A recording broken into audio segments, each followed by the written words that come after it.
어느 날 아침 부부가 손을 잡고 해변을 산책하고 있었어요.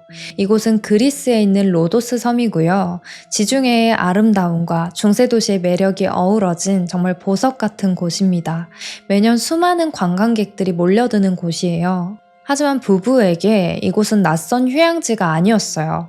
이 해변 근처에 살고 있었고 아침마다 여길 걷는 게 일상이었거든요. 그런데 이날은 뭔가 이상했습니다. 파도가 부딪히는 바위 사이에서 어떤 물체가 둥둥 떠다니는 걸 발견했어요. 자세히 확인하고 싶었는데 직접 확인하려면 수영해서 가야 했기 때문에 발길을 돌려서 집으로 돌아가게 됩니다. 집에 와서 가만히 앉아 있는데 자꾸 그게 머릿속에서 떠나질 않는 거예요. 뭔가 기묘했거든요. 결국 남편은 집에 있는 망원경을 들고 다시 그곳으로 갔어요. 속으로 계속 내가 잘못 본 거겠지? 아니겠지? 하면서 확인을 하는데요. 결국 충격적인 걸 보게 됩니다. 그건 옷을 입고 있지 않은 사람이었어요. 2018년 11월 28일 오전 7시 30분 그리스 로도스 섬의 포키아 해변입니다. 신고를 받은 경찰들이 바로 출동했어요. 시신이 발견된 위치는 바위 절벽 바로 아래, 사람들이 잘 다니지 않는 외진 곳이었고 접근하기가 쉽지 않은 곳이었어요. 걸어서 갈 수 있는 위치가 아니었기 때문에 잠수부들이 긴급 투입됐고 시신이 바위에 겨우 걸쳐져 있어서 자칫 잘못하면 파도에 휩쓸려 갈 수도 있는 상황이었습니다. 시신이 멀리 떠내려가기 전에 확보해야 했어요. 로도스 섬이 에게해에 있는데 이 바다가 지중해로 이어지고 또 지중해는 대서양까지 연결돼 있어요. 그래서 만약에 한번 파도에 휩쓸려서 바다로 떠내려가게 된다면 시신을 영영 찾을 수 없을 가능성이 높았습니다. 보통은 부력이나 들것을 이용해서 시신을 옮기는데요. 그럴 시간이 없었기 때문에 밧줄 하나만 가지고 시신이 있는 곳까지 이동했고 밧줄로 묶어서 육지로 옮기기로 합니다. 시신은 속옷만 입고 있는 여성이었는데 엎드린 상태로 바위에 걸쳐져 있었어요. 잠수부들이 육지로 옮기기 위해서 시신을 뒤집었습니다. 근데 얼굴을 보는 순간 경악을 금치 못했어요. 알아볼 수 없을 정도로 얼굴이 훼손돼 있었거든요. 추락사나 단순한 사고가 아니라 명백한 타살이라는 걸 직감할 수 있었습니다. 해변까지 시신을 끌고 와서 들것에 옮겼는데 그 과정에서 종아리에 있는 문신을 발견하게 돼요. 그리고 발목이 밧줄로 묶여 있었어요. 이건 잠수부가 묶은 밧줄이 아니고 애초에 시신의 발이 묶여 있었던 거예요. 몸 곳곳, 특히 얼굴과 머리의 폭행의 흔적이 심했고 발까지 밧줄로 묶여 있었으니까 경찰들은 이 여성이 누구인지 도대체 무슨 일이 있었던 건지 알아내야 했습니다. 가장 먼저 해야 할 일은 신원을 파악하는 거였어요. 시신을 검시소로 보내놓고 특수작전팀이 지역 주민들을 인터뷰하기 시작합니다. 얼굴은 형태를 알아볼 수 없었기 때문에 종아리에서 발견했던 그 장미 문신 사진을 들고 다니면서 근처 타투샵 위주로 돌아봤어요. 근데 보통 타투가 5년 지난 타투일 수도 있고 10년 된 타투일 수도 있고 특히 이런 장미 무늬는 많은 사람들이 새기는 거니까 시술자를 찾기 쉽지 않을 거라고 생각했습니다. 근데 놀랍게도 한 타투이스트가 이거 제가 몇 달 전에 새긴 거랑 똑같은데요? 하는 거예요.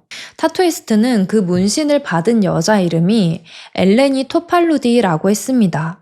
엘레니는 로도스 섬에 있는 에게해 대학교 학생이었고 21살이었어요. 경찰들은 곧바로 에게해 대학교에 연락을 합니다. 엘레니 토팔루디라는 학생을 찾고 있는데요. 그니까 학교에서 오늘 엘레니 부모님도 학교에 연락하셨어요. 딸이랑 연락이 되지 않는다고. 엘레니 토팔루디가 며칠째 수업에도 나오지 않고 가족들이랑도 연락이 안 된다고 행방불명 됐다는 거예요. 가족들은 딸한테 무슨 일이 생겼을까봐 불안에 떨고 있었어요. 엘레니의 가족들은 로도스에서 차 타고 14시간 거리에 있는 작은 도시에 살고 있었어요. 경찰이 엘레니 가족들에게 전화를 걸어서 혹시 따님 종아리에 장미 문신이 있나요? 라고 물어봤고 가족들이 그렇다고 대답했습니다. 사실 확인을 위해서 엘레니의 아버지와 삼촌이 곧바로 로도스 섬으로 비행기를 타고 날아왔고 12월 1일 엘레니의 시신을 확인했습니다. 엘레니의 아버지는 시신을 확인하는 순간 세상이 무너져 내리는 것 같았다고 말했어요. 엘레니 토팔루디는 부모님이 오랜 시간 불임으로 힘들어하다가 34살에 겨우겨우 어렵게 얻은 첫째 딸이었어요. 몇 년 동안 임신이 안 되다가 선물처럼 찾아온 아이였으니까 엘레니가 태어났을 때 부모님이 얼마나 기뻐했을까요? 엘레니는 1997년 1월 15일 그리스의 디디모테이오에서 태어났습니다. 여기는 인구가 9천 명도 안 되는 작은 도시예요. 엘레니가 9살이 됐을 때 남동생이 태어났고 부모님은 아이들을 가르칠 때 단순히 좋은 곳만 데려가고 여행 다니고 이런 경험만 하게 한 게 아니라 예절, 경청하는 자세, 자립심을 기르는 방법 이런 부분에 더 집중했다고 합니다. 아이들이 이 험한 세상을 살아가면서 자립심 있고 예의 바르게 정직하게 살아가길 원하셨대요. 고등학교를 졸업한 뒤에 엘레니는 더 넓은 세상으로 나가고 싶었어요. 그래서 2015년 에게해 대학교 지중해학과에 진학하기 위해서 처음으로 가족의 품을 떠나게 됩니다. 부모님은 처음에 이 결정을 좋아하지 않았어요. 이제 대학생, 성인이긴 하지만 딸을 혼자 다른 도시로 보내는 게 마음에 걸렸대요. 하지만 엘레니의 의지는 단호했습니다. 지중해학과에 진학하기를 원했어요. 저도 지중해 학과라는 걸 처음 들어봤는데 세계적으로 많지 않은 학과인데요. 그리스와 지중해 지역을 중심으로 역사나 문화, 국제관계를 심도 있게 연구하는 학과고요. 고고학, 언어학, 국제관계를 다루는 곳입니다. 엘레니는 학업에 정말 진지하게 임했어요. 부모님은 그런 엘레니의 열정을 믿어주고 모든 학비와 생활비를 지원했고 성적이 잘 나올 때는 용돈을 더 두둑하게 챙겨주기도 했어요. 엘레니가 살고 있던 원룸은 로도스 섬 시내 중심에 있었어요. 엘레니 고향이 작은 도시잖아요. 거기에 비하면 로도스는 엄청 번화한 도시였습니다. 시골에서 살다가 여기 오니까 얼마나 할 게 많겠어요. 고대 유적, 중세거리, 진짜 눈부신 해변들, 거기에 좀만 걸어 다니면 카페에, 술집에, 밤엔 또 얼마나 화려한데요. 낮에는 공부 열심히 하고 학교가 끝나면 로도스 섬 곳곳을 탐방하면서 재밌는 대학 생활을 했습니다. 원래 고등학교 때 공부 열심히 하다가 대학생 되면 연애도 해보고 술도 잔뜩 먹어보고 하잖아요. 엘레니도 그랬어요. 부모님이 평소에 일찍 다녀라, 밤길 조심해라, 문 잘 잠궈라 이런 걱정이 너무 많았기 때문에 엘레니는 하루에도 몇 번씩 아버지랑 통화를 했다고 해요. 그래서 거리로는 멀리 떨어져 있지만 가족들은 엘레니가 오늘은 뭐 하는구나, 뭐 때문에 바쁘구나, 앞으로는 어떤 일정이 있겠구나 이렇게 일상을 예측할 수가 있었어요. 그리고 여름에는 휴가도 보낼 겸 가족들이 로도스 섬으로 왔고 겨울에는 엘레니가 고향으로 가고 그렇게 했습니다. 그래서 이번 12월에도 고향에 내려갈 계획이었고 12월 11일로 비행기 표까지 예매해둔 상태였어요. 엘레니의 부모님은 딸이 너무 보고 싶어가지고 진짜 그날만 기다리고 있었다고 해요. 어머니는 엘레니가 사라진 날 밤 11월 26일 월요일 저녁에 마지막으로 엘레니와 통화했다고 했어요. 어머니가 며칠 전에 다리 수술을 받았는데 엘레니가 그걸 걱정하면서 지금 상태는 괜찮은지 물어보기도 하고 일상적인 통화를 하고 끊었다고 해요. 하지만 그 통화를 마지막으로 다음 날도 다다음 날도 엘레니는 전화를 받지 않았어요. 처음에는 지금은 바쁜가? 했다가 몇 시간 지나서는 얘가 웬일이지? 콜백이 없네? 했다가 하루가 지나니까 가족들 모두가 불안해지기 시작했어요. 엘레니 어머니는 남편한테 여보 이거 진짜 아무래도 좀 이상해. 우리가 이렇게 있을 때가 아니야 지금. 엘레니는 하루에도 몇 번씩 전화하는 애잖아 하면서 뭔가 일이 생긴 게 분명하다고 말했어요. 그래서 가족들은 로도스에 사는 지인한테 연락해서 내 딸 집에 한번 가보라고 확인해달라고 했습니다. 그래서 지인이 엘레니의 집으로 찾아갔어요. 하지만 집에서는 아무런 인기척도 들리지 않았고 아무리 문을 두드려도 응답이 없었어요. 이 지인분이 여기에서 그치지 않고 에게의 대학교까지 찾아가 보거든요. 근데 엘레니가 며칠째 수업에 나오지 않았다는 거예요. 평소 엘레니를 생각해보면 이건 아주 이례적인 일이었어요. 평소에 수업을 빠지고 그런 애가 아니었거든요.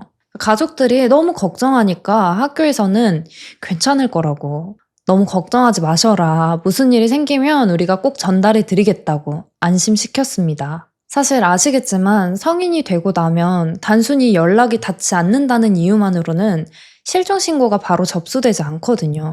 근데 바로 그날 밤에 경찰들이 엘렌이 부모님에게 연락해서 따님이 장미 문신이 있냐고 물어본 거였어요. 가족들의 불안과 걱정이 현실이 되는 순간이었던 거예요. 로도스에서 엘렌이 살인사건을 조사하던 경찰들은 가족들과 인터뷰한 뒤 11월 26일 월요일까지는 엘레니가 살아있었던 것으로 판단했습니다. 그리고 엘레니가 발견됐던 그 절벽 있잖아요. 거기 근처도 샅샅이 뒤졌어요.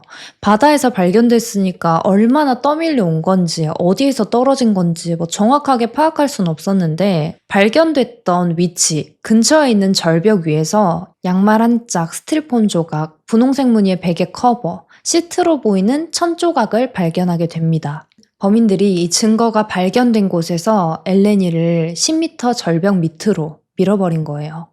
12월 1일 법의학 수사팀은 증거 수집과 수사를 위해서 엘레니 가족이랑 엘레니의 원룸으로 갔어요. 시내 중심가에 있는 작은 원룸이었습니다. 부엌에는 숟가락이 꽂혀 있는 컵, 그리고 빈 그릇이 설거지가 되지 않은 상태로 있었습니다. 책상 위에는 노트북, 그리고 먹다만 쿠키 접시가 놓여 있었어요. 여기서 추측할 수 있는 부분은 엘레니가 저녁을 먹고 노트북을 하다가 누군가의 연락을 받고 나갔을 거라는 거예요. 도대체 누구를 만났고 어디로 간 거였는지, 도대체 왜 이런 일이 일어난 건지 현재로서는 알 수가 없었습니다. 그래서 경찰들은 엘레니 주변 사람들을 한 명 한 명 인터뷰하기 시작했어요. 엘레니의 친구 중 한 명은 자기가 11월 27일 저녁에 엘레니 집에서 같이 놀았다고. 시간은 오후 8시 30분에서 9시 30분까지 1시간 정도였다고 말했어요. 그리고 자기가 집에 갈 때쯤에 엘레니가 노라라는 친구랑 통화를 시작했다고 합니다. 노라는 엘레니의 가장 친한 친구였고요. 평소에도 틈만 나면 전화하는 사이여서 엘레니의 거의 모든 비밀을 알고 있는 친구였어요. 자, 그날 밤에도 거의 2시간 동안 엘레니와 통화를 했습니다. 앞으로 어떻게 할 건지, 미래에 대한 이야기도 하고 그냥 이것저것 수다를 떨었는데 통화가 끝나고 시계를 보니까 12시였다고 해요. 자정. 경찰들이 엘레니한테 남자는 없었냐고 물어봤는데 노라가 안 그래도 그날 통화하면서 엘레니가 최근에 어떤 남자랑 연락하고 있다고 말했대요. 그 남자의 이름이 알렉스였습니다. 엘레니는 알렉스가 다정하고 잘해주고 귀여운 사람이라고 말했어요. 엘레니의 사망 소식을 전해 듣고 노라는 알렉스를 의심했습니다. 엘레니랑 알렉스가 알게 된 지 일주일 정도밖에 안 됐었고 그날 통화를 하다가 2시간 만에 전화를 끊게 된 이유가 알렉스 때문이었거든요. 통화를 계속하고 있는데 밖에서 갑자기 문 두드리는 소리가 들렸대요. 그리고 엘레니가 알렉스 온 것 같아. 뭐 먹으러 가기로 했거든. 이러면서 나중에 연락하자 하고 전화를 끊었어요. 그렇게 전화를 끊고 1시간 뒤 새벽 1시 7분에 노라한테 문자가 하나 왔는데 엘레니가 콜 이렇게 문자를 보낸 거예요. 전화해달라고. 하지만 그때 노라는 자고 있었습니다. 다음날 일어나서 메시지를 확인하고 노라는 어제 재밌는 일 있었나? 어제 어떻게 됐는지 궁금해서 전화를 걸었는데 그때는 전화를 받지 않았어요. 경찰들은 노라와 인터뷰하고 나서 엘렌이 집 근처 모든 CCTV를 확인했어요. 그리고 자정이 조금 지난 시간에 정말 흰색 셔츠를 입은 엘레니가 어떤 남자랑 같이 집 건물에서 나가는 모습이 찍혀 있었습니다. 아마도 이 남자가 알렉스였겠죠? 두 사람은 포옹도 하고 남자가 엘레니의 머리에 입을 맞추기도 하고 그랬어요. 그리고 나란히 이야기를 나누면서 걸어갔고 화면에서 사라졌습니다. 두 사람은 꽤 친밀해 보였어요. 경찰들은 이 남자가 차를 타고 왔을 가능성을 염두에 두고 그 시간대에 주변을 지나간 차량을 모두 조사했어요. 늦은 밤이라 지나간 차량들이 많지 않았습니다. 선명하게 보이진 않았지만 그중에 눈에 띄는 한 대의 차가 있었는데 낡고 흠이 많은 흰색 픽업 트럭이었어요. 알아보니까 이 차는 로도스 섬에서 유명한 쿠크라스 가문이 운영하는 한 회사의 소유였는데 쿠크라스 가문이 로도스에서 엄청난 영향력을 가진 집안이었거든요. 레스토랑이나 헬스장, 카페 같은 상권을 장악하고 있었고 심지어 호텔까지 보유하고 있었어요. 그리고 트럭의 이동 경로를 추적해보니까 시신이 발견됐던 그 해변 근처에서도 있었다는 사실이 확인됐어요. 이 픽업 트럭은 린도스라는 해안마을 방향으로 사라졌는데 또 공교롭게도 거기에는 쿠쿠라스 가문이 소유하고 있는 별장이 있는 마을이었습니다. 근데 엘레니의 시신을 처음 발견한 그 부부도 쿠쿠라스 가문 사람이었어요. 그 부부가 매일 아침마다 해변을 산책한다고 해요. 아무튼 너무 많은 연결고리가 쿠쿠라스 가문과 연결되고 있었어요. 경찰들은 이 픽업 트럭을 운전한 사람이 엘레니의 사망에 관련이 있을 거라고 거의 확신했습니다. 그래서 쿠쿠라스 가문에 연락해서 이 차량에 대해서 물어봤어요. 근데 그날 밤 회사 트럭을 빌려간 사람이 있었는데 그게 19살 알렉산더 루카라는 거예요. 알렉스가 맞았던 거죠. 알렉스는 로도스 시내에 엘레니가 다니던 대학교 있죠. 그 에게이 대학교 근처에 거주하고 있는 청년이었어요. 알렉스가 페이스북 활동을 정말 활발하게 했는데 보통 자기가 운동하는 사진이나 셀카를 많이 업로드했고요. 그냥 전형적인 운동 많이 하는 대학생처럼 보이는 그런 인상이었습니다. 엘레니가 노라한테 말했던 것처럼 알렉스는 엘레니한테 너 예쁘다, 이국적이게 생겼다 이러면서 페이스북 메시지를 먼저 보냈고 일주일 동안 많은 대화를 했어요. 알렉스는 자기가 섬에서 여러 자선단체에 봉사하고 있다고 어필하기도 했고요. 그냥 엘렌이랑 둘이 한 대화만 보면 알렉스는 꽤 괜찮은 사람처럼 보이기도 했습니다. 자기 관리하면서 잘 가꾸지, 봉사활동 열심히 하지, 자상하지, 게다가 마라톤도 꾸준히 뛰었어요. 끈기 있고 좋은 사람 같았겠죠. 엘레니도 앞으로의 계획이나 공부하는 것에 대한 이야기, 자기 관심사에 대해서 이야기했습니다. 그리고 두 사람은 일주일쯤 됐을 때 온라인 세상에서 벗어나서 실제로 만나서 데이트하기로 했어요. 근데 실제로 외국에서도 틴더 같은 어플로 만나는 사람 많기도 하고 우리나라도 그런 어플들 있잖아요. 만나는 어플. 보통 이런 경우에 사람들이 그니까 조심했어야 된다. 어플로 사람을 왜 만나냐 이러면서 피해자 탓을 하는 경우도 있거든요. 근데 그게 문제가 되진 않아요. 물론 조심하면 좋겠지만 그렇게 만나서 결혼하는 사람, 아무렇지도 않게 인연을 잘 이어나가는 사람들도 많거든요. 어쨌든 경찰들은 알렉스를 체포합니다. 알렉스는 27일에 엘레니의 집에 간 사실을 부정하지 않았어요. 정확히는 부정을 못한 거죠. 페이스북 대화 내용이 남아 있었으니까. 하지만 알렉스는 경찰들에게 엘레니의 사망 소식을 듣고 나서 강하게 부인했습니다. 자기는 절대 엘레니를 해치지 않았다고. 진짜 진심으로 엘레니를 알아가고 싶었고 좋아했다고 말했어요.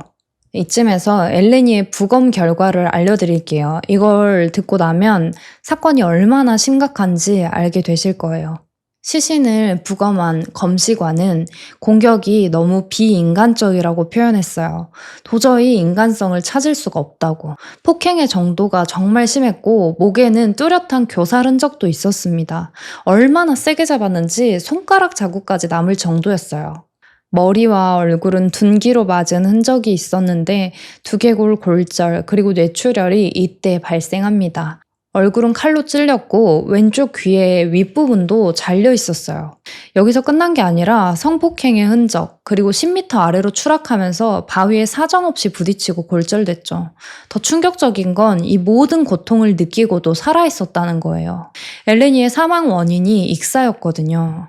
여전히 살아있는 상태에서 절벽 아래로 내던져졌고 몸을 제대로 움직일 수 없는 상태에서 아무것도 못하고 천천히 물에 빠져서 숨을 거둔 거였어요. 게다가 발견 당시에 발이 밧줄로 묶여 있었잖아요. 움직일 힘이 조금 남아있었다고 해도 스스로 헤엄칠 수 없었을 거예요. 진짜 엘레니가 당한 그 폭행, 고통 하나하나가 정말 치명적이고 너무 고통스러웠을 것 같아요. 그 모든 고통을 느끼고 눈을 감았다고 생각하니까 일면식이 없는 저도 이렇게 마음이 아픈데 가족들은 얼마나 마음이 무너졌을까요? 사망 추정 시간은 11월 28일 새벽으로 추정됐습니다. 27일에서 28일로 넘어가는 자정에 엘레니가 그 남자랑 집을 나섰잖아요. 그러니까 만난 지 반나절도 안 돼서 사망한 거죠. 자기는 절대 그러지 않았다고 부정하는 알렉스한테 경찰들이 그럼 그날 엘렌이 만나서 뭐 했냐 물어봐요. 알렉스는 저희는 그날 그냥 집에서 나와서 저녁 먹고 헤어졌어요. 그 이유는 진짜 몰라요. 라고 말했어요. 경찰들은 이게 100% 거짓말이라고 생각했습니다. 왜냐면 두 사람이 나가는 건 찍혔지만 그 이후에 엘레니가 집에 돌아온 게 찍히지 않았잖아요. 마지막에 함께한 사람이 알렉스니까 의심할 수밖에 없는 거죠. 그리고 알렉스가 계속 추궁하니까 사실 자기는 진짜 아닌데 자기 아는 형, 친구라고 말할게요. 21살 마놀리스 쿠쿠라스라는 친구가 한 거라고 털어놨습니다. 알렉스랑 마놀리스랑도 안지 얼마 안 됐어요. 2달 된 친구인데 헬스장에서 운동하다가 친해지게 됐다고 합니다. 마놀리스 쿠쿠라스, 이름만 봐도 아시겠죠? 바로 이 지역을 거의 잡고 있다는 그 쿠쿠라스 가문 사람입니다. 이제 알렉스가 그날 밤에 무슨 일이 있었는지 이야기하는데요. 그 사건의 전개는 이래요. 원래 그날 밤에 엘렌이랑 만나서 스테이크 먹고 근처를 산책하려고 했는데 밤이 너무 늦어가지고 스테이크 집이 문을 다 닫았던 거예요. 그래서 뭐하지? 어떡하지? 하다가 친구 별장으로 엘레니를 데려가기로 합니다. 나쁜 의도는 없었고 가는 길에 패스트푸드점 들려서 음식도 포장하고 옥상에서 파티하고 해변도 걷고 그러려고 했대요. 그래서 엘레니한테 이렇게 하는 거 어때? 라고 물어봤는데 엘레니도 좋다고 해서 린도스 마을에 있는 쿠쿠라스 가문 별장으로 간 거였어요. 거기 가서 이야기도 하고 술도 먹고 대화도 하고 좋았어요. 분위기가 좋아져서 엘렌이랑 둘이 시간을 보내고 싶었고 두 사람은 마놀리스가 없는 다른 방으로 들어갔습니다. 방에서 알렉스 말로는 분명히 로맨틱한 분위기가 만들어졌다고 해요. 근데 그때 갑자기 마놀리스가 술에 잔뜩 취해가지고 방에 들이닥쳤는데 하의를 아예 입지 않은 상태로 들어왔다는 거예요. 저 새끼 뭐지? 이러면서 당황스러웠어요. 그래서 뭐 하냐고 나가라고 하니까 마놀리스가 야, 여기 내 집이야. 여기 있는 거 다 내 거야. 내가 원하는 거 다 할 수 있어. 이러면서 엘레니한테 달려들었고 성폭행을 시도했다고 해요. 엘레니는 필사적으로 저항했고 집에 가겠다고 했어요. 그러니까 마놀리스가 갑자기 칼을 꺼내들더니 죽여버리겠다고. 너 나랑 잠자지 않으면 못 나간다. 그러면서 위협을 하고 얼굴을 주먹으로 치면서 침대에 눕혔다고 해요. 엘레니가 계속 강하게 저항했는데 마놀리스가 칼을 엘레니한테 휘둘렀고 그 과정에서 얼굴이 칼에 찔렸고요. 그걸 보고도 마놀리스가 전혀 상관하지 않고 계속 위협했어요. 계속 맞고 목 졸리고 칼에 베이면서 엘레니는 점점 힘을 잃어갔습니다. 완전히 겁에 질려서 알렉스한테 도와달라고 소리쳤어요. 알렉스가 그만두라고 마놀리스한테 소리쳤는데 마놀리스가 옆에 있는 다리미를 집어들더니 알렉스한테 던지려고 했대요. 하지만 그 화는 그대로 엘레니에게 갑니다. 마놀리스가 다리미로 엘레니의 머리를 여러 차례 가격하기 시작했어요. 그리고 이 공격으로 엘레니가 기절한 것 같았다고 해요. 이때 움직임이 멈췄다고 했거든요. 이게 만약에 사실이라면 도대체 왜 엘레니가 그렇게 맞는 동안 알렉스는 신고도 안 하고 가만히 있었냐. 마놀리스가 너무 흥분한 상태였고 너무 폭력적이어서 솔직히 무서웠다고 합니다. 그래서 그냥 옆에서 제발 그만하라고 말하는 거 말고는 아무것도 못했다는 거예요. 엘레니는 많은 피를 흘리고 있었어요. 코피도 나고 있었고 얼굴도 칼에 찔린 상태였고 둔기로 주먹으로 사정없이 맞았으니까요. 알렉스는 쓰러져 있는 엘레니를 안고 화장실로 데려가서 피투성이가 된 얼굴을 씻겼다고 합니다. 시간이 조금 지나면서 엘레니가 의식을 회복했고 알렉스가 커다란 이불로 몸을 가릴 수 있게 해줬다고 해요. 병원에 데려가려고 했대요. 근데 엘레니가 거실로 나가서 마놀리스를 보자마자 너 가만히 안 둘 거라고 경찰에 신고할 거라고 말했고 마놀리스는 이 말을 듣고 또 격분했다고 합니다. 하지만 알렉스가 그냥 병원에 데려다 주자고 마놀리스를 설득했고 얼마 안 있어서 마놀리스도 동의를 했대요. 세 사람이 같이 다시 차를 타는데요. 마놀리스가 운전을 했고 가운데 엘레니 그리고 그 옆에 알렉스가 앉았어요. 그렇게 한참 동안 가다가 시내 방향이 아니라 그 반대 방향으로 가고 있는 걸 눈치챘다고 합니다. 병원이랑은 반대 방향으로 운전하고 있었던 거예요, 마놀리스가. 그리고 알렉스한테 이제 끝내자 라고 말했고 엘레니는 거의 의식이 없는 상태였다고 합니다. 7분 정도 더 가서 한 절벽 앞에 차를 세웠고 트럭에서 엘레니를 꺼내서 들쳐 안았습니다. 그리고 그때 엘레니가 작은 소리로 우리 아빠가 찾아낼 거야, 너네. 라고 말했대요. 마놀리스는 바닥에 인정사정 없이 엘레니를 내던지더니 절벽 끝에 서서 발로 차서 엘레니를 아래로 떨어뜨렸어요. 그리고 나서 알렉스한테 우리가 쟤 안 치웠잖아? 그럼 쟤가 우릴 감옥에 보냈을 거야. 이제 끝났어. 너도 입 조심해라. 만약에 이거 어디 가서 말하면 너도 죽이고 너네 가족도 죽여버릴 거야. 이렇게 협박했고 다시 집으로 돌아가서 엘레니의 피를 닦고 현장을 정리했어요. 집안에 남아있던 증거들 그리고 엘레니의 물건들은 다시 가지고 나와서 그 절벽에 피 묻은 옷, 가방, 신발, 다리미, 칼 전부 던져버렸습니다. 알렉스는 자기가 심하게 취했던 상태라서 사실 모든 세부사항이 또렷하게 기억나진 않는다고 말했어요. 해변 쪽을 비치고 있는 감시 카메라가 많진 않았는데 그중에 한 CCTV에서 그 흰색 픽업 트럭이 찍힌 게 있었어요. 오전 2시 26분에 절벽 쪽으로 갔고 42분에 다시 왔던 길로 되돌아가는 모습이 찍혔습니다. 그러니까 시신을 처리하는 데 걸린 시간이 고작 16분 정도밖에 안 되는 거예요. 자, 여기까지가 알렉스가 주장하고 있는 내용입니다. 알렉스가 말한 시간들이 CCTV 시간과 모두 일치했고 나름 개연성이 있어 보였어요. 경찰들이 너 주장이 사실이면 그 증거를 던진 정확한 장소로 우리 데려가 보라고 말했고 알렉스는 그럴 수 있다고 하면서 경찰들을 정말 그 장소로 안내합니다. 그리고 실제로 알렉스가 데려간 곳, 수풀이랑 절벽에서 엘레니의 가방, 열쇠, 찢어진 가디건, 찢어진 셔츠, 부서진 전기다리미, 학생증, 스펀지 2개, 남자 속옷, 운동화 1켤레, 부엌용 칼을 발견할 수 있었어요. 알렉스를 인터뷰하고 나서 경찰들은 마놀리스를 신문합니다.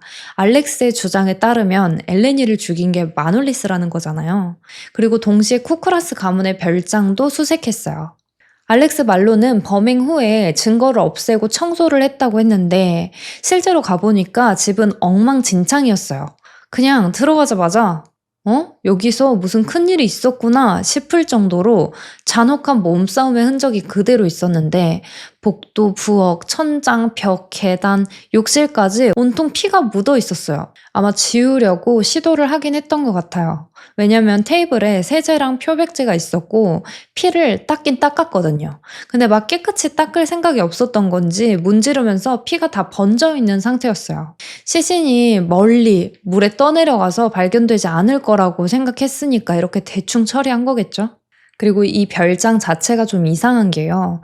이 방을 보면 매트리스 2개가 딸랑 깔려 있는데 일반적인 침실 같아 보이진 않거든요. 베개도 없고 제대로 된 이불도 없고 그냥 앞에 TV만 딸랑 있습니다. 저는 이 사진을 보자마자 살인까진 아니더라도 이런 일이 정말 비일비재하게 일어났을 수도 있겠다고 생각했어요. 수사관들은 현장에서 많은 증거들을 수거해 갔어요. 수건, 담배, 부엌에 있는 칼들, 개봉돼 있는 콘돔 2개, 다리미, 받침대, 다리미는 절벽에서 발견됐죠. 경찰들은 이제 마놀리스와 인터뷰합니다. 역시나 마놀리스의 이야기는 알렉스의 진술과 완전히 달랐어요.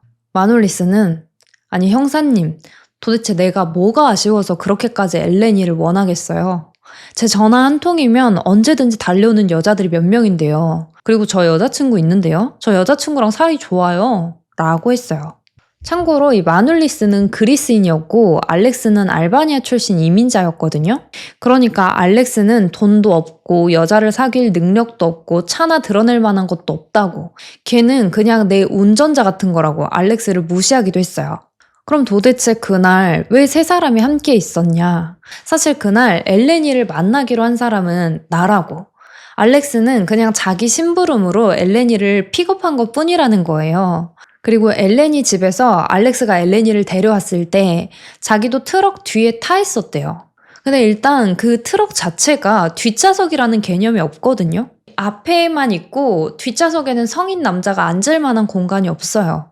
이 부분에 대해서 경찰들이 계속 추궁하니까 마놀리스가 나중에 아니다. 앞좌석이었다. 이러면서 앞에 앉아 있었다고 주장을 바꾸기도 했어요. 아무튼 마놀리스는 원래 엘레니와 연락하던 사이였대요. 자기가. 중간에 알렉스를 케밥 가게에 내려주려고 했는데 가게 문들이 다 닫혀가지고 그냥 별장에 알렉스까지 같이 가게 됐고 밤 10시쯤 별장에 도착했다고 합니다. 근데 이미 경찰들이 그 전에 CCTV를 통해서 자정이 넘은 시간에 엘레니가 집에서 나온 걸 확인을 했죠. 그러니까 이미 여기서부터, 아니 그 전부터도 마놀리스가 주장하는 내용은 사실과 다른 부분이 많았던 거예요. 아무튼 별장에 도착하자마자 엘렌이랑 보드카를 마셨는데 알렉스는 마시지 않았대요.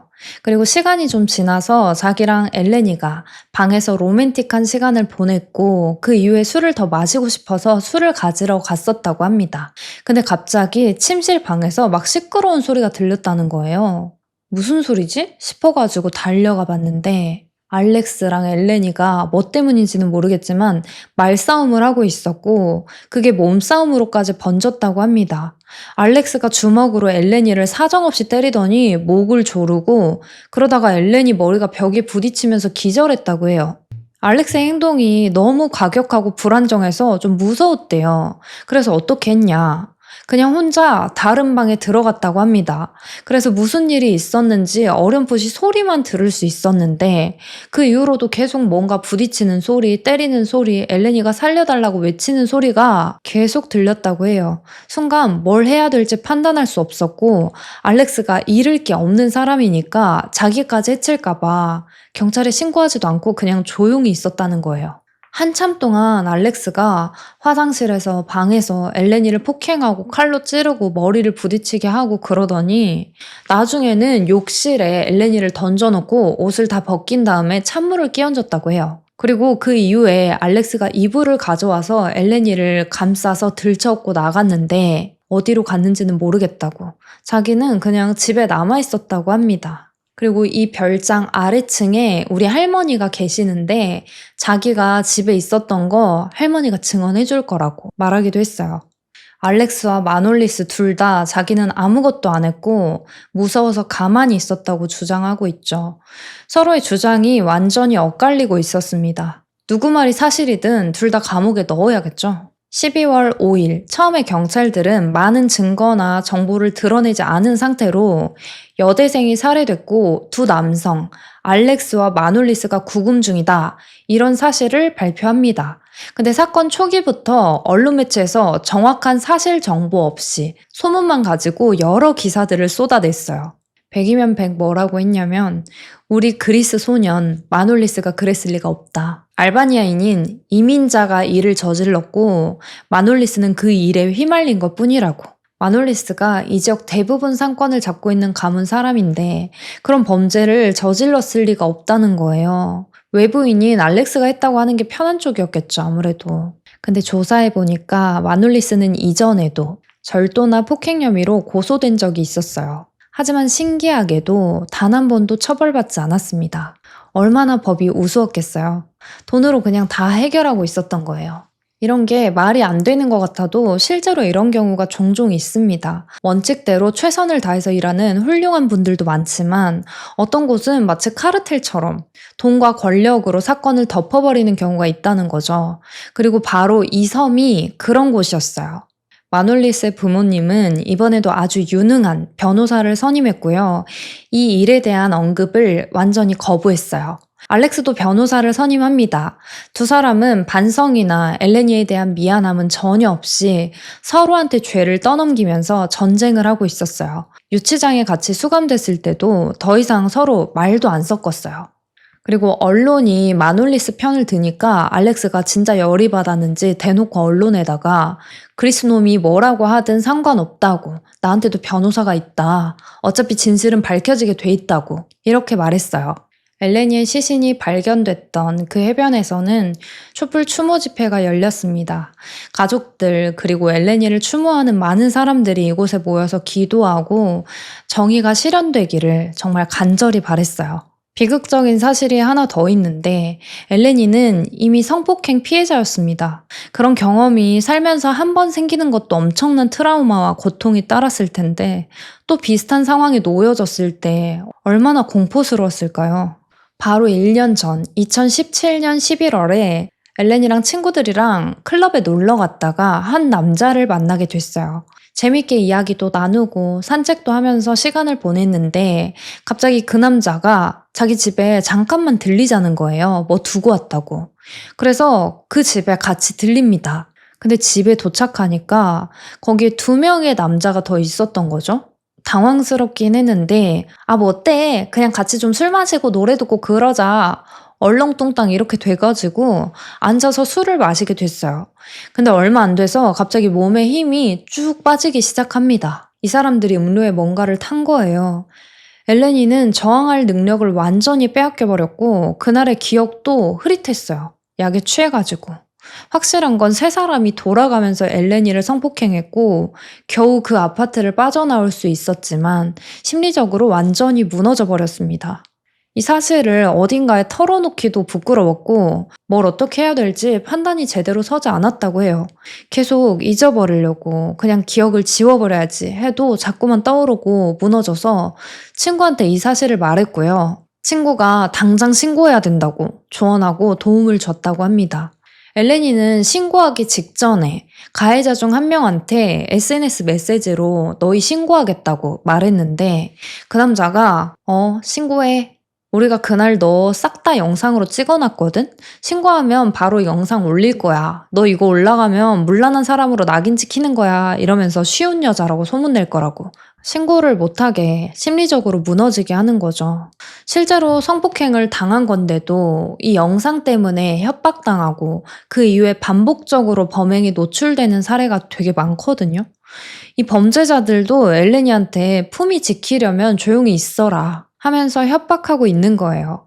엘레니는 불의를 보면 맞서는 성격이었습니다. 그런 영상이 어딘가에 올라가고 내가 아는 사람들, 모르는 사람들이 그 영상을 소비하면서 이상한 소문 내고 그런 모든 게 정말 무섭고 괴로운 일인 걸 알지만 엘레니는 이 두려움과 맞서 싸우기로 결정했고 용기를 냈어요. 그런 범죄자들이 피해자들의 이런 면을 이용하고 당당하게 다닌다면 앞으로 더 많은 피해자가 생길 테니까. 그리고 다행히 그 시기에 비동의 성관계를 범죄로 간주하는 법안이 그리스에서 발의됩니다. 원래 이전에는 동의가 없는 성관계는 강간이다. 이렇게 판단하지 않았어요. 그러다 보니까 피해자들이 신고를 해도 눈에 띄는 폭력 흔적이나 즉각적인 위협이 보이지 않으면 사건이 축소되거나 무시되는 경우가 대부분이었던 거예요. 그러니까 이곳에서 얼마나 많은 성폭행 피해자들이 그냥 묵살되고 도움을 못 받고 혼자 끙끙 앓았겠어요. 엘렌이 역시 약에 취해 있었고 명확한 정신 상태가 아니었기 때문에 강하게 저항할 수 없었거든요. 아마 약 타서 정신을 잃은 대부분의 사람이 그럴 거예요.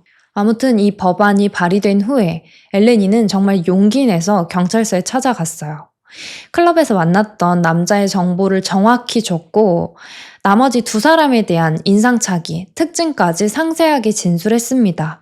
근데 경찰들이 사건이 일어난 지 일주일이 넘어가지고 입증도 어렵고 해결할 수 없다고 하는 거예요. 엘레니는 나는 분명히 성폭행 피해자이고 그들이 내 음료에 약을 탔다고 그리고 그 뒤에도 이렇게 협박당했다. 그러니까 경찰이 낯선 남자 집에 들어가지 않았어요?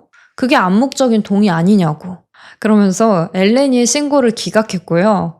이 신고는 사건부에 접수 기록조차 남기지 않았어요. 수사가 진행되든 안 되든 모든 신고는 기록돼야죠. 그냥 뭐 한 번 당한 거 잊고 살라는 식으로 평생 남는 트라우마 같은 건 신경 쓰지도 않았어요. 엘레니가 엄청 씩씩하고 멘탈이 좋은 편이었는데 이 모든 과정은 너무너무 힘겨웠어요. 성격이 마치 180도 달라진 것처럼 말수가 줄었고 눈빛에 힘도 없어졌습니다. 근데 부모님이 걱정할까봐 이걸 말하지도 못했어요.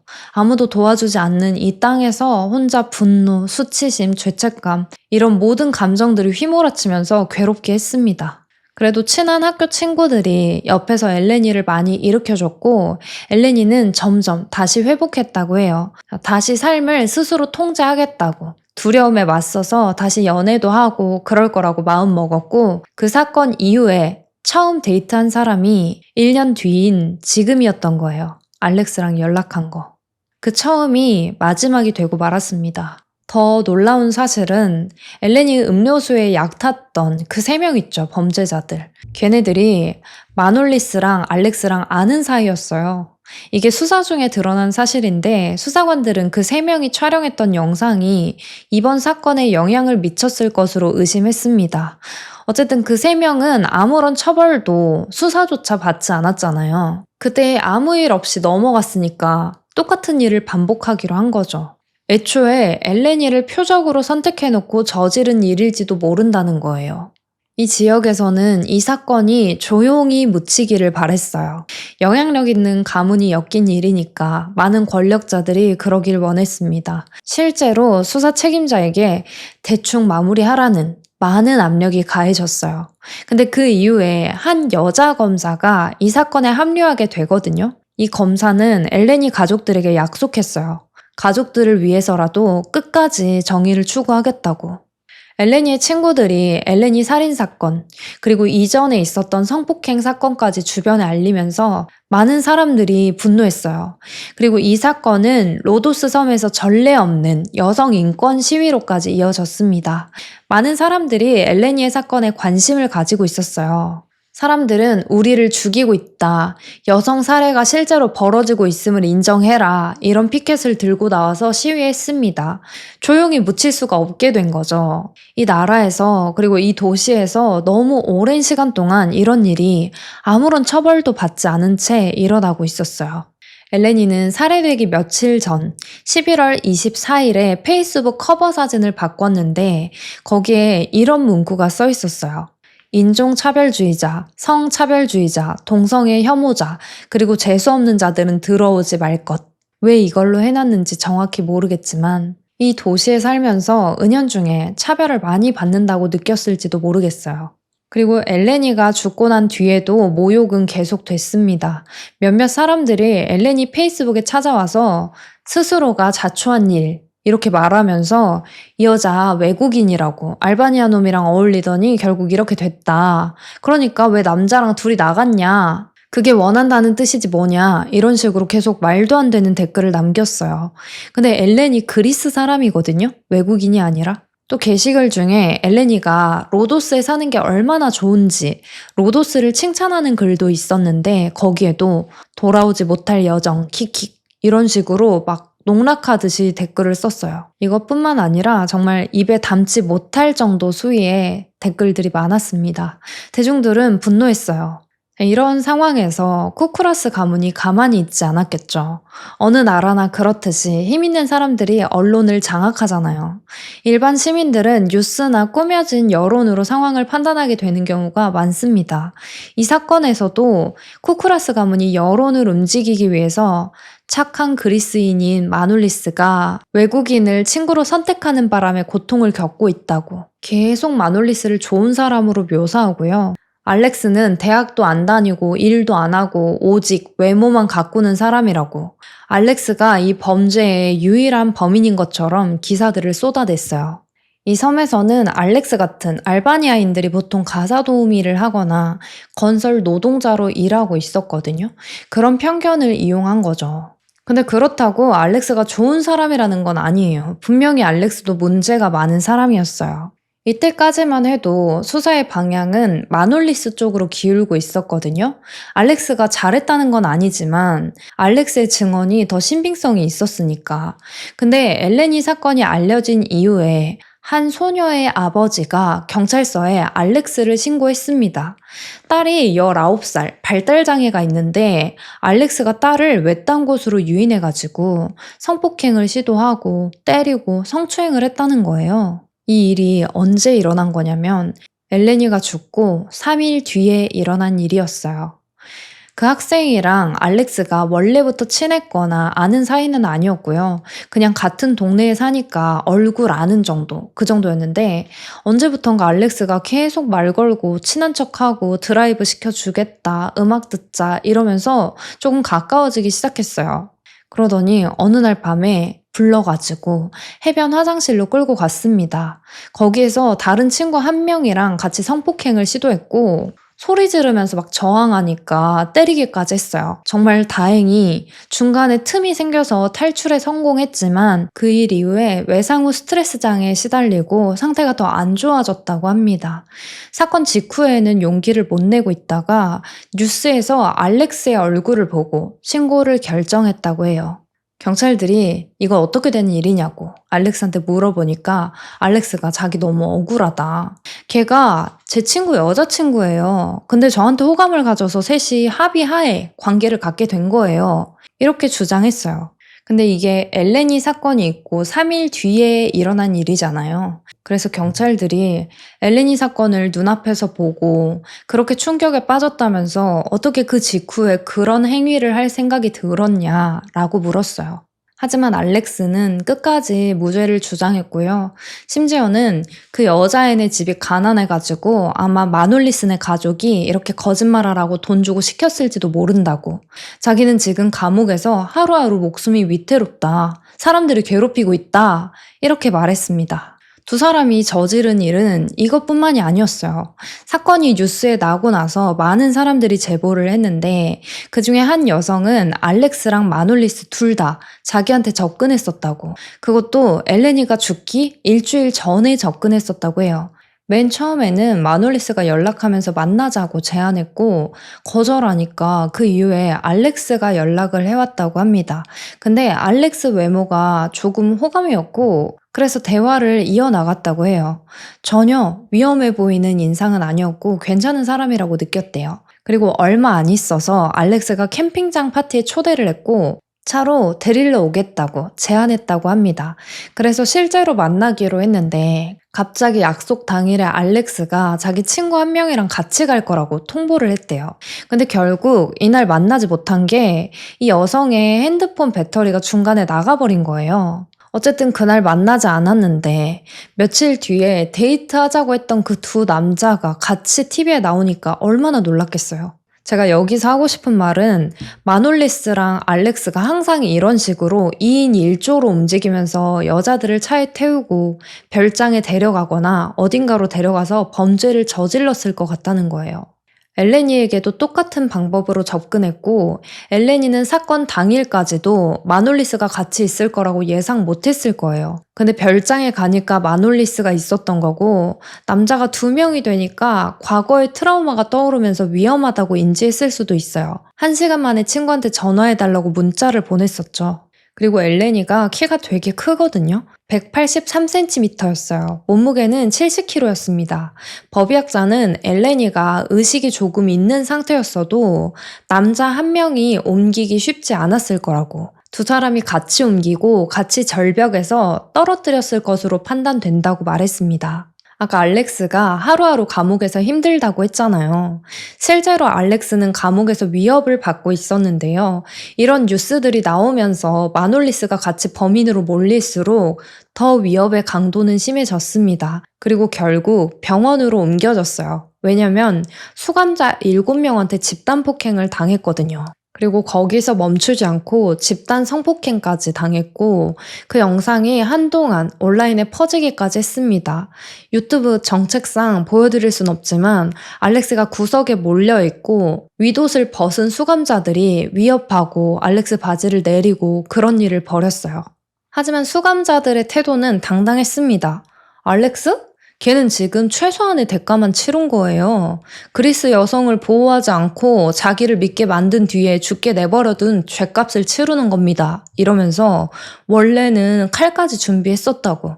근데 찌르지도 않았다. 걔는 벌거 벗겨가지고 깜빵에 돌렸어도 모자라다고 말했어요. 어쨌든 이 사건 이후에 알렉스는 다른 교도소로 이감됐습니다. 엘레니 사건에 대한 사람들의 관심이 계속 사그라들지 않았어요. 그리스 경찰들은 가정살인, 여성살인 이런 전담부서를 신설하기까지 했고요. 사람들은 계속해서 사건이 어떻게 진행되고 있는지 감시하고 목소리를 냈어요. 그 덕분에 이 사건이 묻히지 않았을 거예요. 마놀리스의 가족들은 처음에 알렉스 탓만 하다가 증거들이 나오기 시작하니까 이제 엘레니 탓을 하기 시작합니다. 이 지역사회에 뿌리 깊이 박혀있는 여성 혐오를 그대로 드러내는 전략이었어요. 공감해줄 거라고 생각한 거죠. 엘레니는 원래 문란한 여자라고 온라인에서 아무나 만나서 위험을 스스로 자초했고 1년 전에 그런 사건이 있었다면서도 교훈을 얻지 못한 여자다 이러는 거예요. 되게 황당한 게 알렉스 변호 측도 이런 주장을 했어요. 도대체 사람이 어떻게 이렇게 악할 수가 있을까요? 근데 마놀리스는 어렸을 때부터 문제가 많았어요. 이 부분에 대해서 더 자세히 설명하자면 마놀리스가 10살 때의 일인데요. 학교에서 친구를 심하게 때린 거예요. 근데 학교 측에서 애를 전학을 보낸다거나 벌을 받게 한다거나 그런 게 전혀 없었고 그냥 반만 다른 반으로 바꿔준 거예요. 그리고 며칠 뒤에 마놀리스가 그 학생을 또 찾아갑니다. 그래서 가위로 위협하면서 머리카락을 잘라버렸어요. 결국 이 일로 학교에서 퇴학당하게 되고요. 그 이후에 부모님은 섬 안에 다른 사립학교로 전학을 시도했어요. 하지만 이 사립학교에서는 전력이 있기 때문에 받아줄 수 없다고 거절했다고 해요. 그 이후에 이런 식으로 무려 7번이나 학교를 옮겨 다녔습니다. 계속 퇴학을 당할 정도의 문제가 있었던 거죠. 마놀리스의 부모님은 그런 문제가 생길 때마다 아이를 훈육하거나 바로잡을 생각은 하지 않고 우리의 잘못은 없다고, 다른 데 가면 되지? 이런 식으로 일을 처리했어요. 심지어 이 마놀리스 아버지는 우리 애가 누군데? 이러면서 다들 질투해서 그러는 거라고. 완전 머리가 어떻게 되신 거 아니에요? 아무튼 고등학교까지 마치고 이런 애가 제대로 일이나 하려고 했겠어요. 부모님은 자기들이 가지고 있는 여러 사업체에서 일을 시켜봤는데 한 번도 제대로 일하지 않았고 그냥 정말 월급 루팡이었습니다. 돈만 가져갔어요. 부모님 돈 펑펑 쓰면서 오토바이 튜닝하고 동네 돌아다니면서 자기보다 약한 사람들, 돈이 많이 없는 애들한테 과시하면서 괴롭히고 데리고 다니고 그랬던 거예요. 이런 습관은 학교 다닐 때도 마찬가지였어요. 항상 돈 뭉치 두둑하게 들고 다니면서 과시하고 선생님들 무시하고 친구들 무시하고 일하는 사람들 무시하고 자기가 얼마나 우월하다고 생각했겠어요. 수사가 진행되면서 많은 증거들이 나오기 시작했는데요. 적어도 두 사람 중에 한 명은 엘레니와 성관계가 있었다는 정황이 있었어요. 집에서 발견됐던 그 콘돔 겉면에서 엘레니의 DNA가 검출됐거든요. 근데 안쪽에는 남성의 DNA가 검출되지 않았습니다. 그러니까 끝까지 완료하지 못한 거죠. 그리고 핸드폰 포렌식 결과 시신을 유기하고 몇 시간 뒤에 마놀리스가 바로 유명한 변호사한테 문자를 보내고 오전 10시 11분에는 통화까지 한 사실이 드러났어요.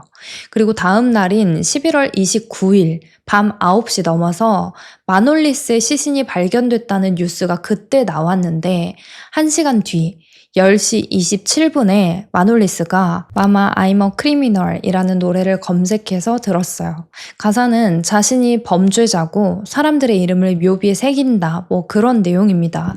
그리고 나서 또 새로운 여자들한테 집요하게 메시지를 보냈어요. 만나자고. 죄책감이라고는 진짜 0.1%도 없는 게 새로운 여자들한테 메시지하고 만나자고 하는 이유가 또 같은 일을 반복하려고 한 걸 텐데 이게 엘레니가 죽고 겨우 며칠도 안 지난 시점이었다는 거죠. 마놀리스는 엘레니의 데이트 상대가 자기라고 말했었는데 마놀리스와 엘레니가 직접적으로 연락한 기록은 그 어디에도 없었습니다. 그리고 자동차 조수석에서는 엘레니와 마놀리스의 DNA가 나왔고요. 집안에 있던 대걸레에서는 알렉스의 DNA, 욕실과 트럭에서는 마놀리스의 DNA가 나왔습니다. 이런 증거들이 발표되고 나서 알렉스랑 마놀리스 둘 다 주장을 바꿨어요. 사실 우리 둘 다 엘레니와 관계를 가졌다고. 근데 그게 엘레니가 거칠게 하는 걸 좋아했기 때문이라고. 그러니까 엘레니가 원했다는 거예요. 진짜 너무 역겹습니다. 죽은 엘레니의 명예까지 훼손시키는 거예요. 마놀리스 변호인단은 법원에 이런 청원을 냈어요. 재판 배심원 전원을 남성으로만 구성해달라고. 여자들은 공정하지 않아서 배심원으로 쓸 수 없다는 거예요. 근데 보통 그리스, 특히 이곳에서는 엘렌이랑 비슷한 사건들 대부분이 재판까지 가지도 못한다고 해요. 기소조차 쉽지 않다고. 이 사건의 검사가 여자였고 엘렌이 가족들의 노력, 그리고 이 일에 관심을 가져주는 사람들이 많았기 때문에 가능했던 일이었어요.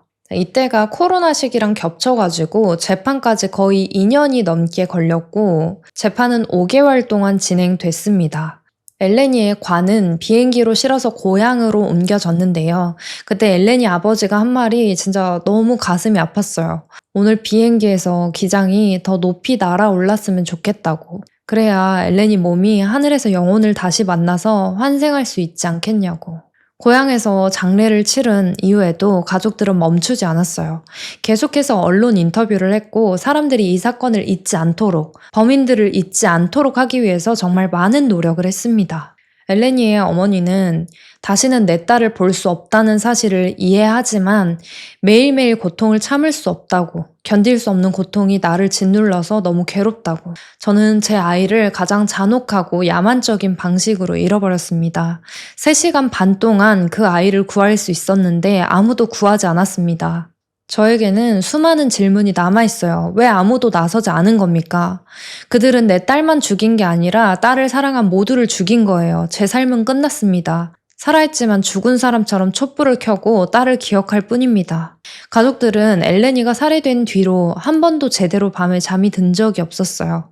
매일매일 엘레니가 겪은 고통이 정말 고스란히 머릿속에 상상이 돼서 눈을 감을 수가 없다고 합니다. 그리고 엘레니의 아버지가 마놀리스의 부모를 향해서 진정한 부모의 역할은 그런 게 아니라고. 애 낳아놓고 돈 몇 푼 쥐어주면서 제대로 교육 안 시키는 건 부모가 아니라고 말하기도 했어요. 수사관들은 사건 조사 과정에서 로도스 섬 남자들 사이에서 은밀하게 운영되고 있던 비밀 페이스북 그룹까지 찾아냈습니다. 거기에서 자기들끼리 여자들의 영상, 몰카 같은 거 공유하면서 보고 있었던 거예요. 그리고 마놀리스 별장에 그 이상한 매트리스 2개 있던 방 있죠. 거기도 그런 장소였습니다. 엘레니가 살해되기 전 그 집에 도착했을 때 그 새벽에도 그런 노골적인 성인 영상이 틀어졌었고요. 거기는 잠자고 쉬는 방이 아니었어요. 범죄를 위한 방이었지. 알렉스와 마놀리스는 법정에서 그리고 카메라 앞에서도 본성을 숨길 생각이 없었어요. 욕 날리고 방청객 보면서 조롱하고 재판 중에 낄낄대고 진짜 이렇게 인성교육이 안 된 성인이 있다는 게 믿어지세요? 그러니까 재판장 가면 피해자 가족들이 가만히 있을 수가 있겠어요? 속을 다 뒤집어 놓는데. 엘레니 어머니는 몇 번이나 재판장 밖으로 끌려 나갔어요. 재판 중에 그런 모습들, 반성이 전혀 없는 모습들을 보면서 내 손으로 너네 다 죽여버리겠다, 이 살인자들이다 이렇게 외쳐가지고. 알렉스랑 마놀리스는 재판 중에 진술을 정말 여러 번 번복했습니다. 다 말하기 어려울 정도로 왔다 갔다 했어요. 그리고 특히 마놀리스가 정말 악질인 게 부모님이 마놀리스 감옥에 있을 때 모든 증거를 삭제하고 페이스북 계정까지 지웠거든요.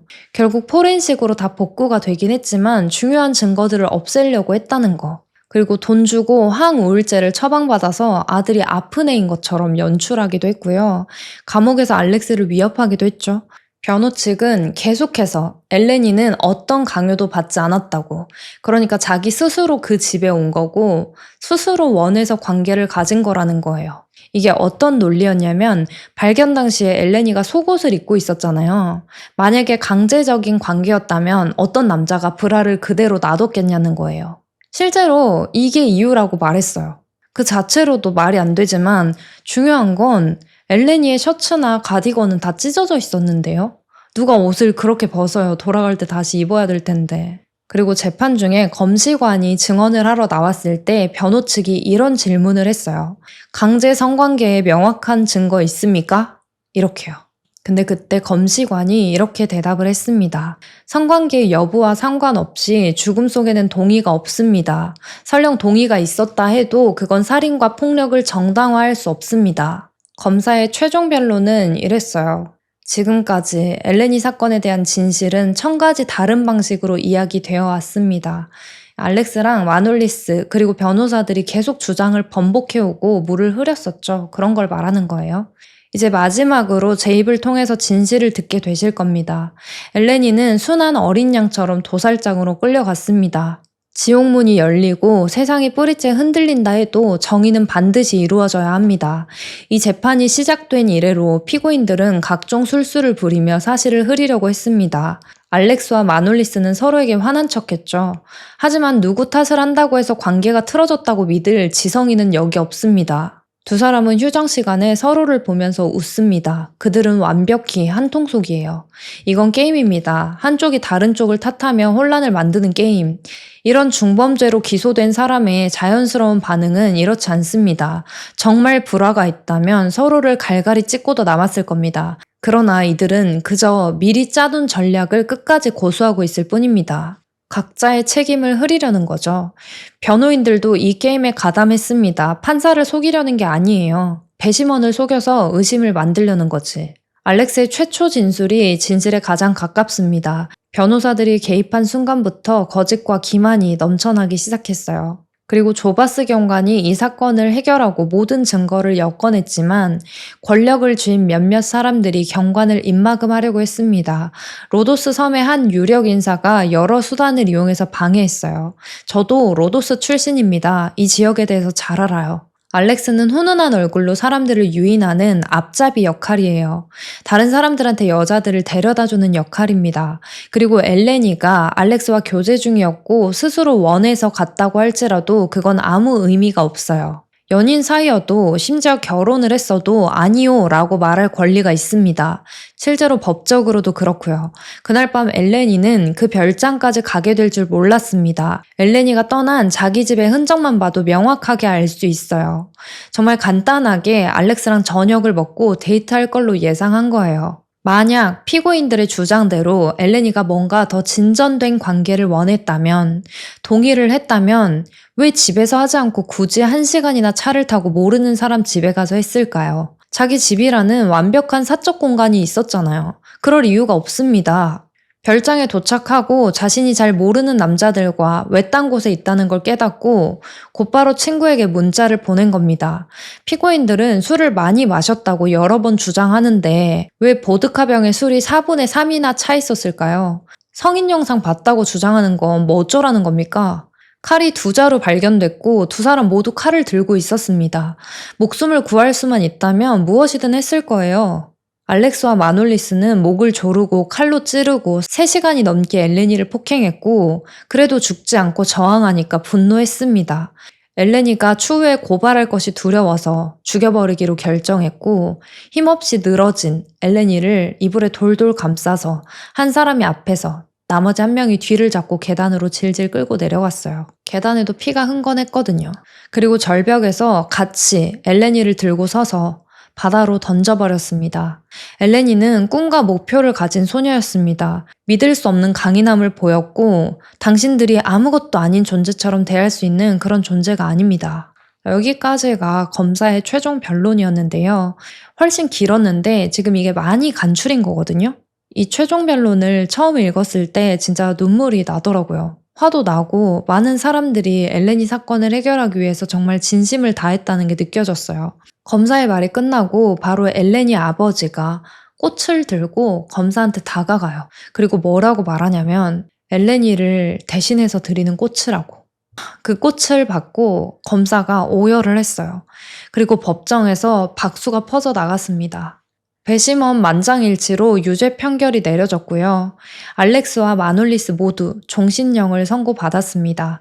그리스에서 종신형은 최소 10년 복역이래요. 근데 알렉스는 다른 소녀한테 저질렀던 그 사건 때문에 5년이 더 추가돼서 가석방까지 최소 15년을 채워야 한다고 합니다. 사건 이후의 이야기를 좀 전해드리면 엘레니 사건을 맡았던 여성 검사 있잖아요. 사건이 끝나고 법정에서 변호인이 거짓말하고 진실을 숨긴다고 말했던 거, 그거 선 넘은 비판이라고 하면서 변호사 협회에서 검사를 신고했어요. 그리고 한 정부 부장관은 공개적으로 SNS에서 그 검사를 비판하면서 징계 내리라고 심사를 요청하기도 했습니다. 그리고 엘레니의 가족들은 사건 이후에도 계속해서 여성 살해가 그리스 형법상 독립된 범죄로 인정받을 수 있도록 적극적인 활동을 했습니다. 매년 엘레니의 생일마다 묘지에 케이크를 들고 찾아가서 엘레니와 함께 생일을 보내고 있다고 해요. 2021년에는 고향에 엘레니의 이름을 딴 도로를 지정하고 기념비도 세웠어요.